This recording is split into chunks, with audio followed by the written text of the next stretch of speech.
I'd like you to turn your attention, though, for a few minutes to issues of peace and security, and particularly the role of the Security Council, which you have written so much about. And you served as Canada's permanent representative on the Council in the early 1990s, a period that's been widely described as one where the UN was able to function much as the Charter and its founders intended because of the disintegration of the Soviet Union and an era of previously unknown cooperation among the permanent 5 members. Now, even Secretary General Guterres has warned recently of the danger to the UN from the deepening rift between the United States and China at present that some have called a possible new Cold War. And I wonder if you would elaborate a little on your own thinking of the future of Security Council efforts to deal with threats to international peace and security. Well, I think indeed the constant tussling between the major powers, it isn't just the US and China. There have been major tussles also between the US and Russia, the European permanent members with sometimes China, sometimes Russia, sometimes the US. So the Security Council's become a much more contentious place than when I knew it in the early 90s, as you point out. I was an ambassador back then, and Canada was co-chairing the Sanctions Committee on Iraq, the first sanctions committee of the modern era, so to speak, for the UN.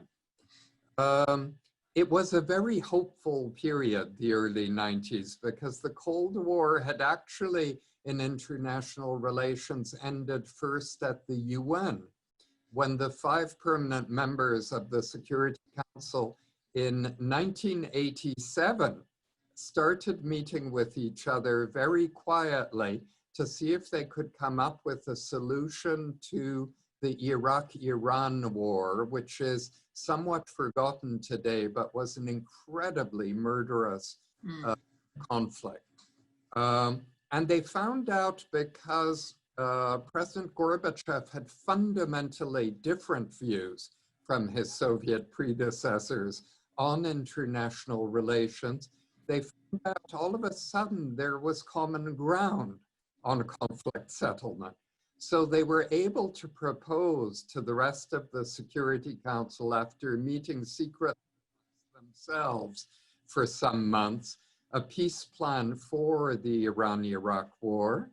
The rest of the members were a bit miffed that they'd been left out of the discussion, but they agreed to adopt the plan. And lo and behold, after wrangling a bit further, so did Iraq and Iran, and that war ended. The troubles of Iraq didn't end, but that particularly murderous war, much more so than the Iraq-Kuwait war, which we all remember, I think, ended. So the Cold War in many ways came to a conclusion in the Security Council before it did in Europe, so to speak, on the ground with the fall of the Berlin Wall. Those were very optimistic mistakes, but in those years, mistakes were made.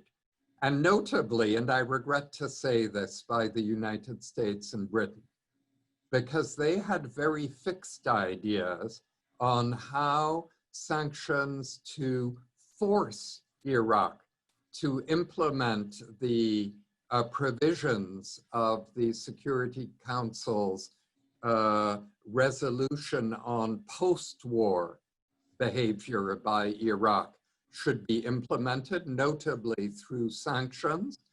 And Britain and the US either didn't notice or simply ignored France defecting from the unity that had existed.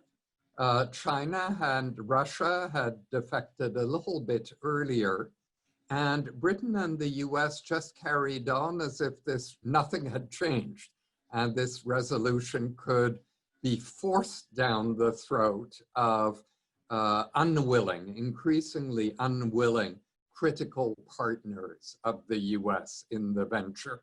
And all of this ended very badly, in part with the second Iraq engagement of the United States, which one can judge in different ways, but I think is widely now recognized as not a success.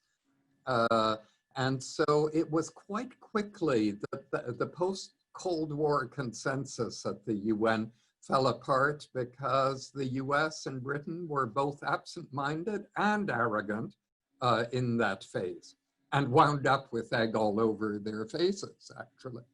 And Tony Blair's reputation never recovered, nor did the second President Bush's reputation recover.